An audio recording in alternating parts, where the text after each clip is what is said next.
Oh, stop it.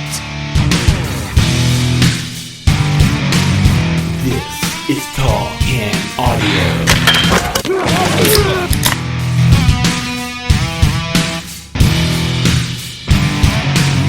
Let's get back into things here. Lots still to cover. Versage, what are we doing here with your second beer? Yeah, I'm going a little European again. I'm missing some of the European flavors that I had last year, and also wanted to say that one of my different Christmas there. One of my best buddies, who I know you know, Eric, brewmaster from Ashton Brewing Company.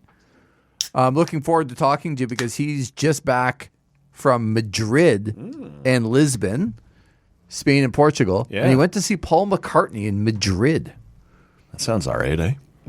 I'm not a big Paul McCartney guy. I'm not either, but I know most people are. Yeah, they are. And it's a big deal. And he's a diehard. Yeah. And kind of like Taylor Swift, but not to the lengths. A certain it was cheaper generation. It was cheaper to fly to Madrid and stay in Madrid and go to the concert than it was to just get tickets to see Paul McCartney in the US. Right. I don't doubt it. Like we've had our buddy Matt Vita on the show, and he's talked about going out to Vancouver on back-to-back nights. I think it was Springsteen and McCartney. You're just like, I don't know how many times I'm going to get that opportunity. And I couldn't get it in Toronto, so off I go, right? Like, you go see it where you can see it. Well, that's it, right? And imagine your plane ticket, your accommodations, and your ticket to the concert. And you get to go to Spain. Yeah. Is cheaper than just going to see him at the Dome in New York City or whatever. Yeah, at the Dome or whatever. So I'm drinking now what they call a Polliner. Okay. A Weissbier Dunkel. Okay. A dark wheat beer. That's intriguing because I have many Weisses from Germany. Yeah. And it's kind of that time. And I'm missing it. So I'm going back to a couple of European things. And what is the brewery? Polliner München. So this is direct from Germany. Okay. Coming in at 5.9. Over here, I'm sampling today's option from the Whippersnapper Brewing Company's 12 Days of Beermas. This is their New Zealand Pilsner, just shy of 5%. It says it's got a little bit of a lime and a little bit of citrus to it. As I sample it, if I'm being real, for the sake of the good listener, there's a little more lime than I would like, but it is balanced by the citrus. I'm just not much for that lemon lime kind of flavor. You've had two beers that I'm so engaged in, and you haven't shared them at all. I'm both of these. I'm intrigued by. I'm on the naughty list. I don't share for Christmas. I don't do that kind of thing. Joey doesn't share food. That's true. Neither does Matt.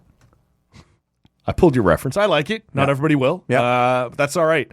I'm enjoying this one. Just shy of 5%, so we can coast home on that. Look, we talked before the break about Allmark coming in for Forsberg. We talked about the trade, Kyle Turris for a second-round pick and David Rundblad. The second-round pick may have turned out to be more valuable as a career backup than David Rundblad. It was Anthony Stolarz. The Leafs had said, we think he's going to be back by this weekend. Don't worry about it. And then came in and said, yeah, he's going to New York tomorrow for surgery. 4 to 6 weeks. There's a little pebble in his knee, which sounds uncomfortable. If there was a pebble in my knee, I would like somebody to take care of that.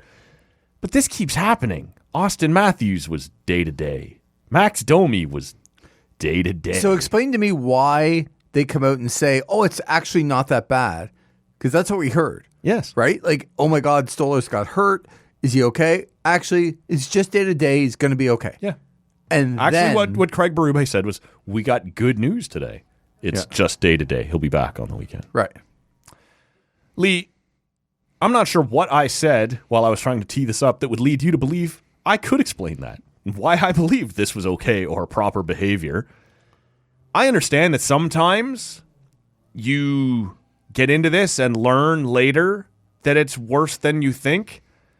But every time, Austin Matthews, he's fine. It's going to take a couple days. Is he in Germany? Yeah. Don't worry about it. Don't worry about it. Don't worry about that. Anthony Stolarz is on the run of his lifetime, playing as well as he ever has. Mm-hmm. Yeah, he tweaked something. He skated off. Nobody even knew at the end of the first period that he was hurt. Yep. Skated off. Yeah, no, he's having surgery. It'll be fine. I have to assume that Craig Berube knows more than he's letting on, and yet he keeps coming out and downplaying things, and it makes him look terrible. So, there are only so many options on the table here. He knows more than he's letting on, mm-hmm. in which case you should stop saying in the media it's nothing because it makes you look bad. Or management is keeping him in the dark, and he's coming out, and he actually still thinks it is fine.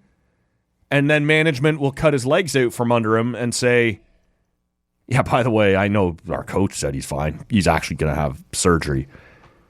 It's happening a lot, man. And I'm not really sure what the strategy is supposed to be here. I know you're an NFL guy where they, because of their betting ties, have to be more mm-hmm. upfront about the injury thing. The NHL is still kind of upper body, lower body.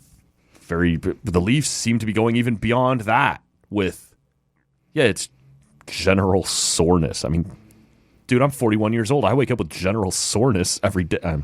Was it Rick DiPietro? I was in a scrum, and he was asked, and he's like, yeah, I'm out. Like GBS. Yeah, but he didn't laugh. No, I'm laughing. No, right. And he says general body soreness. And we're all looking at each other like, what? What the fuck does that mean? Come on.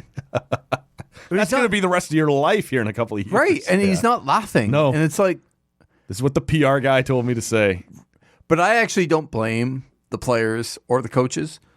In this particular scenario, when you're talking about Berube, I don't think he should ever come out and say that somebody's going to be fine if he doesn't know. And this is it. This keeps happening. Right. So I think he's told that somebody's fine, and then they cut the legs out. Because if you're... It's a shit thing to do to your coach. Yep. And if Craig Berube, who played and has coached and has been in this league a very long time, I think he cares about not necessarily being honest, but credibility. Credibility and being upfront with what he can be upfront with. Yeah. And when you're doing that to him, I don't think that's going to go over very well with a guy like Berube. And I suppose it's possible that everyone has been surprised a couple of times. I guess that's on the table.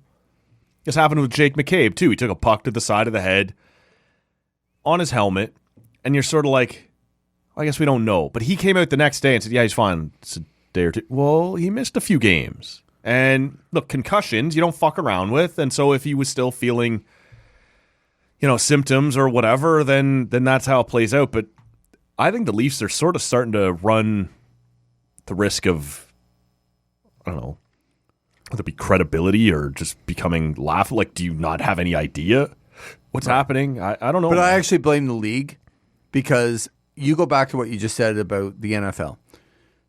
The NFL is cracking down hard on the teams to be upfront about it because of the money that does come in on betting.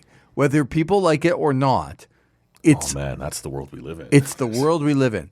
And the NHL cannot be two-faced about going into, what is it, the MCI Center and in New Jersey. And we got everything. Half your segments are sponsored by FanDuel. But in the rinks that you can go and bet on the games as a fan in the rink, right? You can't be lying to people. Because people aren't going to then bet on your games. So is that the line the Leafs are trying to walk? We're not lying. We're playing dumb. But that's not better. You look terrible. I agree. But if the league allows you to do that, you're going to push the boundary. So I want to fault the Leafs. Trust me, I do. But I don't fault any team if they don't have to do something, they're not going to. But forget about the league and forget about how you would love to, as a fan myself, I look at them and go, okay, so I'm paying your bills, right? Like I'm out here buying the Leafs hat for somebody for Christmas. I'm out here buying the Leafs t-shirt for me. Yep. You know what? I'm one of your fans. Are you lying to me or are you dumb? Because those are the only two options on the table. Yep. Especially when you do it this often. And either way, I need an answer because it's not ideal, right? Like, are you this stupid or are you lying to me? Okay, so let me ask you, how does that make you feel as a fan? Will it make you not watch? No. Well, okay. So it's a risk they're willing to run, and I'm giving them every reason to keep running it. Correct. Yeah. Which is most fans. Yeah. Which, to me, then now it's a league problem. The league has to crack down on it because why would teams, especially the Leafs or some of the original six or the Bruins diehard and Rangers and all that, yeah. They're not leaving. Think about, like, I was very hard on Bill Belichick as a Pats fan. Yeah. You never got fuck all from that guy in a press conference. But they were good and we kept winning, so fuck it. And the fans are going to keep doing it, so why wouldn't Bill Belichick keep doing it? But if I'm a fan of the team, I want to know what's going on. If I'm going to invest my time and money into your team, right, I expect you not to tell me every little detail, but I expect to at least know what's going on with my own team. Yeah. No, and because if you're going to lie to me, why am I going to follow you? Well, and this is why, like, Rob and I used to argue about this all the time. Dating back to the early days of this podcast, like, Phil Kessel sucks. He never says anything in his press conference. Like, the press conferences suck. I don't care. Did Phil score tonight? Yes. Well, then I don't give a shit what he says afterwards in these press conferences that don't mean anything, right? Like, I know I'm supposed to care because, they're doing them and that's content and we can put it out. And I look at this right now if I'm the Leafs and I'm like, either you're dumb or you're lying to me. And either way, fuck you. So we sit right now. Anthony Stolar's out 4 to 6 weeks. Mm-hmm. I know most Leaf fans are totally confident that Joseph Woll can pick up a number one goalie schedule and run with no problem. See, you're being sarcastic there, but I actually think he can. I think he's good enough. There's no evidence to suggest he's healthy enough. And so you go... But is he healthy now? He is healthy. Well, you and I have been in here for a couple hours. Stop. Did something happen on the walk? Stop it. Rink? Oh, he'll be fine. Like, you can't wish injury upon someone. I'm not wishing injury. I'm wishing the opposite. When he's healthy, this guy is awesome. Then let him be healthy and be awesome. Well, that would be great, Lee. I would love to see that. And you go... Well, what happens if Omar gets hurt? We are on... who cares? We are on one... We already did that. We're on but if he gets hurt, they're fucked. Slippery slope now. We are on one Joseph Woll tweak away from what? It should be Matt Murray is the call-up. He's hurt! I don't know if you'll believe this, Lee. Matt Murray is injured right now on the Toronto Marlies. Yeah. You can't call him up. No. So you got the Hilda Beast, who at the beginning of that Buffalo game looked like the Hilda Least, and then ended up winning. So he's the Hilda Best. Oh, my God. But that's what we're staring down right but that's now. Sports, it's though. going to be...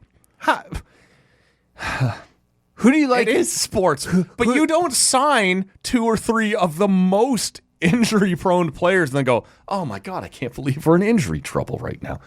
We're a tweak away from Arturs Atyomov. Leaf fans, are you listening right now? Go, who? I'm like, yeah, that's the reaction you should have. Who the fuck is Arturs Atyomov? He's your backup if Joseph Woll gets hurt. So Patrick Mahomes or Josh Allen get hurt. Yeah, okay. No, but they're the stars of the team. Yes. You've already got Woll and Stolarz. You have 2 of them. Neither of those guys are injury prone. And you didn't line 2 of them up if they were injury prone as your 1 and 2, and apparently 3 with Matt Murray. Because Joseph Woll, Anthony Stolarz, and Matt Murray. So if Woll goes on to win 5 in a row, you're going to give him credit for not getting hurt? No. Well, that would be the bare minimum I expect of you. Can you survive these games? I can't believe I'm backing the Leafs up right now. If they go 0-5, but he stays healthy, you want me to give him credit? Yes. Okay, sure. Yeah, I'll do it. It's just funny, man, that the schedule, the way it's going to play out, the Leafs had to play, and I'm not trying to complain about this because everybody... But you are. A little bit. They're playing 15 games in December, and December has a Christmas break where you don't play. So it's a busy schedule. You needed Wool and Stolars to play at their best. I would say Hildeby's first appearance against Buffalo, powerhouse that they are, on Sunday was fine. It wasn't fine early. They ended up winning, so it's fine. But that's all you care about with a backup goalie. Yep. Can you find a way to win the game? But I'm telling you, our next backup goalie, our next starting goalie. You sound so much like a fan, though. I am a fan. What do you want from me? I know, but dude, people get hurt. If Joseph You have Woll a capable backup. trips over, do I? I'm not sure I have a capable starter. Yeah, you do. You have Stolars and Woll. Stolars isn't going to play for a month and Yeah, a I know, but half. he got hurt, and you're complaining about the second guy being hurt. Yes. Okay. Will you be even mildly surprised if Joseph Woll gets hurt on Wednesday night? Yes. You'll be surprised. Yes. Well, then you haven't watched anywhere near enough Toronto Maple Leaf. He's hockey. healthy. Yeah, that's only a thing till it's not. Okay, so so we'll put $20 in the fact that he'll. No, we're not. Stop trying to offer me disingenuous bets. No. Back-to-back weeks. I'll give you $20 if he gets hurt this week. If Joseph Woll gets injured, which is hardly an unpredictable, unforeseeable, but you're looking at Dennis Hildeby and Arturs Akhtimov as your tandem, as you claim to be a contender this year. First of all, the Leafs have banked enough points where it's not going to matter for a bit. And second of all, Woll is not hurt. So imagine if What's the fucking Zamboni guy? What was his name again? Get in there, buddy. Like you beat us. Why can't you beat I do like the Zamboni guy. David Ayers? David Ayers. Yeah, we don't love him that much here.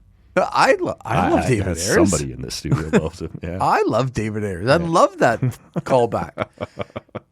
If Linus Ullmark gets hurt, Levi Merilainen has to play. About the Sens. No, but if he's got to play, they're not in great shape. So Who would that backup be? Behind Merilainen? Yeah. Yeah, Sogard's still. Is he down? Yeah. Yeah. So, yeah, it's getting ugly. I understand. So what was GG guy's name? Exactly, Kevin Deans. I get it. Nobody on their fourth string goalie is in great shape. I'm saying the Leafs lined up a 1 and 2 that are paper dragons. No, you're only saying this because Stolos just got hurt now. You didn't know that he was going to get hurt. Well, he's been hurt every other place he's been every other year, so I was reasonably confident that at some point one of them might get hurt. You know what? Can't believe I'm saying this. I hope Joseph Woll just goes 3 or 4 weeks and is the best goalie in the NHL. Me too. Yeah, and then what? All of this is for naught. This complaining and self-loathing whining. Matt carries on with his life. Yeah, that's me, buddy. That's where we're at. We had an NFL Monday night doubleheader that wasn't really a doubleheader because we can't even do the There wasn't even one game in those two. 7 o'clock to 8:30 starts. We're going to start a couple of games at the same time. Mm-hmm. They're both going to be mediocre, and everybody's going to be grumpy about it. Mm-hmm. Were you grumpy about it? Did you give a shit? Nope. Did either of those Monday night games mean anything for you? Nope. All right. The NFL is a war of attrition until the end of the year, and building up your win so that you don't have to be great in December going into the playoffs is what it's all about. And that's why the Leafs should be fine with Akhtimov starting. That's right. Exactly. And some of the teams have done that. And if you want to complain about the games not being great. And I do want to complain about that. Yeah, that's fine. But you're looking at some of the games that are coming up on Saturday. Well, this is the whole thing, right? They've signed this deal with Netflix to play 2 games on Christmas Day, which is a Wednesday. So now we've got to set things up for a couple weeks to get ready for it, right? We can't have Monday night football teams playing on Saturday, and certainly those Saturday teams, I guess, will have to be the Wednesday teams because you can't play Sunday, Wednesday. Correct. This is a mess. A little like I love we used to talk about this forever, man. The MLB All-Star break would go Monday home run derby, Tuesday All-Star game, and then we would scream CFL has to play Wednesday. It's the only empty day all year on the sports calendar. Get in there. And everyone who played on Sunday was like, no, right? Like in the CFL, that's too soon. It's too fast. And yet that's what the NFL's trying to weave right now. Mm-hmm. Not successfully, okay, but I hope that they can get through it. So coming up this weekend, on Saturday, as you mentioned, you got Houston in Kansas City and Pittsburgh and Baltimore. Now, Pittsburgh and Baltimore are two teams that hate each other. Yeah. And probably if you went top 5 most physical games of the year, Pittsburgh and Baltimore would be one of those games. Yeah. 5 days later on Christmas, or even like 4 days later, from Saturday to Wednesday, you got Kansas City and Pittsburgh and Baltimore and Houston. Yeah.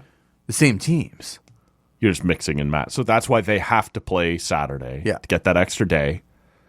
Now, can this work? If those, well, the way long term, can you do this? No. Like, what if next year's Christmas is Tuesday? Well, we can find the answers to that out, Matt. Do we have bye week for a couple of, like, because no one can play Saturday or Sunday and then Tuesday. So next week it's a Thursday. Next year. Or next year. It's a Thursday. Well, so it's even more likely. So they got an extra year to, because I can't remember ever which. I understand, though, that they want games on Christmas Day for people to sit around and watch. They will watch. They will. And quite frankly, it doesn't matter what the product is. If the Cowboys were in contention, I could care less whether they win 10-9. As long as they win. Oh, God. Yeah. Really? I get it. That's how I feel about my team in the NFL, and that's how people feel about their teams. Now, we don't take into consideration the players, and you're looking at Detroit right now that's getting murdered with injury. Yeah. What if Kansas City loses? This is going to become a massive issue if Patrick Mahomes or Lamar Jackson or even Russell Wilson or CJ Stroud, one of those guys get hurt in these games. We are going Travis to hear Kelce about this goes down all of a sudden. Yeah, we are going to hear about this forever. Yeah. But I understand the NFL wants to do things a certain way, and this is the only way around it. Well, at some point, doesn't it come back? It just gets fucked up. Like Netflix has Christmas Day on Tuesday. How do you do it? It's part of the previous week instead of Monday night? Yeah. Yeah, I guess. You would probably play teams if you could. Can you bye week somebody into it? No, you can't. I don't think you can bye week teams. It's unfair. Yeah. So what you would do if it was a Tuesday is have teams play the Sunday night or the Monday, the week before of the previous week, and then have the week 8 days. Have the week extended a little bit. Now it's unfair to these teams right now, and you hope. Like for Houston, their playoff lives are kind of on the line. The other 3 teams are going to make the playoffs. Yeah. So it's not that big of a deal. What the big deal is getting through unscathed. But this is all now just TV. This is nothing about competitive balance. This is nothing about. This is NFL and Netflix striking a deal that we will play on Christmas Day. But that's all. Look, I understand. Thursday night games are the reason for Amazon. It's I mean, they don't care about the health and the unbalance. They don't care. Are people going to watch? Do you think they will? Yep. This will be successful? Yep. Is it matchup dependent? Like Kansas City, that matters, right? Well, Kansas City's the team. Yeah. That right matters. Now, for now, yeah. But in 2-3 years, like, do you have to program a good game? Yes. On Christmas Day? Well, you have to have stars. Yeah. And the NFL is really good at marketing their stars. So you can't just throw out or iconic franchises. Well, there you go then, maybe. But no, they're not an iconic franchise right now. You couldn't go Jacksonville, Seattle. No, you couldn't. It's got to now people would watch, but they wouldn't watch in the numbers when the Pittsburgh Steelers are playing. Right. Lamar Jackson's the MVP. Patrick Mahomes is the greatest player that we've seen in a long time. Sure. All of these guys, Cowboys, anybody, right? Like, right. They're one of those teams. I think the NFL got very lucky by not scheduling the Cowboys and how bad they've been this year. Fair enough. But it's like if the NHL decided next year we're doing a Christmas Day game, there's a very good chance it's Leafs Rangers or something like that. Like that will draw an audience. You can't go, hey, we're going to make a splash here on our Christmas Day game and it's Islanders Blue Jackets. No, you have to have either great iconic franchises or the superstars top of the game. Yes. Yeah. Have to. Yep. You could go Bruins Oilers. Like you could do. Yep. Yeah. You could. Yeah. But for the NFL, it's actually an advantage, I think, for some of the teams if they can get through unscathed. Because Kansas City looks like they're going to be the number 1 seed. Yeah, Baltimore and Buffalo and some of those teams are fighting for spots in the playoffs, but all they really care about at this point, Stay healthy. yeah, because after the Christmas Day game, they're going to have 10, 11 days rest. Yep. But there is an advantage right now to the teams. Like Buffalo right now plays Sunday, Sunday, Sunday. I like that. Just keep me regular. Yeah. Keep me. Yeah. No, repetition, routine. A lot of bran in my diet right now. Let's just do what we Right? do. Now, Kansas City and Baltimore and Pittsburgh, this is a huge advantage to the Bills, who get to keep their routine where 4 of the teams that they're competing with do not get to keep their routine. So, yeah, today, this week we're Wednesday, next week, or last week we were Saturday, and now we're back to Sunday. Like, you're all over the map. And they're going with all AFC teams. Yeah. So the NFC is really not affected. I'm actually... Next year probably goes the opposite, right? Be all NFC. I think it depends on the stars, again. Yeah. I think you still market Christmas Day to...